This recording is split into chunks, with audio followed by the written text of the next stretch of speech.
لوگ کھانے میں لوگ کھانا کھا رہے ہیں ان کو سلام بہتر ہوتا ہے کہ ان پہ سلام نہ کریں، کیونکہ وہ بیچارے مشغول ہیں، جواب نہ دے سکیں تو گناہ گار ہوں،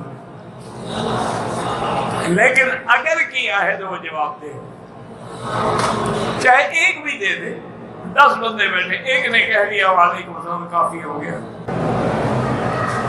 اگر کافر سلام کرے تو اس کو بس وعلیکا بس اتنا کہہ دو، یہ نہیں کہ تم بھی کہو وعلیکم السلام ورحمۃ اللہ، کیوں پتہ نہیں کافر نے کیا کہا ہے ہمیں۔ وہ یہودی آتے تھے تو حضرت کو کہتے تھے السلام علیکہ، یعنی موت ہو آپ کا۔ ایک دفعہ بی بی عائشہ غصے میں آ گئی، ایک یہودی گزرا تو اس نے کہا السلام علیکہ، آپ نے فرمایا وعلیکہ۔ بی بی عائشہ نے فرمایا کہ خبیث ملعون تجھ پہ اللہ کی لعنت ہو، تم کیا کہہ رہے ہو؟ حضرت نے فرمایا عائشہ کیا کہہ رہی ہو، کیوں تم غصے میں آ گئی؟ ریاست سنا نہیں آپ نے بدبخت نے آپ کو کیا کہا ہے؟ اور فرمایا تم نے نہیں سنا کہ میں نے کیا کہا ہے؟ آپ نے دوسری بات اللہ نبی کی دعا سنے گا یا یہودی کی دعا سنے گا میرے بارے میں؟ اگر ایک آدمی جانتا ہے کہ یہ چوری کا مال ہے تو اس کا خریدنا حرام ہے،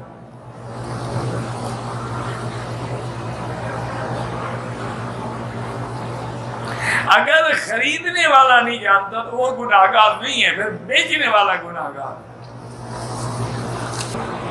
پتہ نہیں کیا کہتا ہے، ختنہ بغیر گوشت کھال کے کاٹے، ایک رنگ لگا دے، رنگ لگانے سے ختنہ نہیں ہوتا، اس میں کاٹنا ہوتا ہے۔ یہ بھی کوئی ہندو کی رسم ہوگی نا، یہ رنگ لگانے کے وہی لوگ آتی ہیں نا، ہولی میں نہیں دیکھتے کیا کرتے ہیں، یہ رنگ ہی رنگ ہوتا ہے۔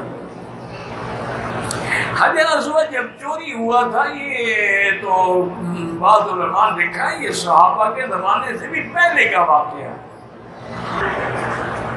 کہتے تھے کہ اگر تنہائی کی حالت میں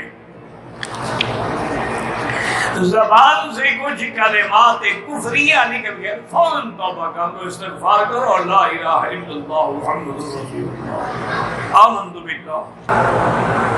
کسی جھنڈے کی تعظیم میں کھڑا ہوا جا سکتا، شریعت کے اعتبار سے تو نہیں ہے۔ شریعت کا حکم تو یہ ہے، حضور پاک بھی فرماتے کہ میرے لیے بھی کھڑے نہ ہوں تو جھنڈا کیا چیز ہے۔ ایک آدمی غسل خانے میں گیا، حمام میں وضو کی، غسل کیا، تولیہ باندھ کے نکل آیا، کمرے میں آ کر کپڑے بدلے، کوئی حرج نہیں، وضو کیوں ٹوٹ جاتا ہے؟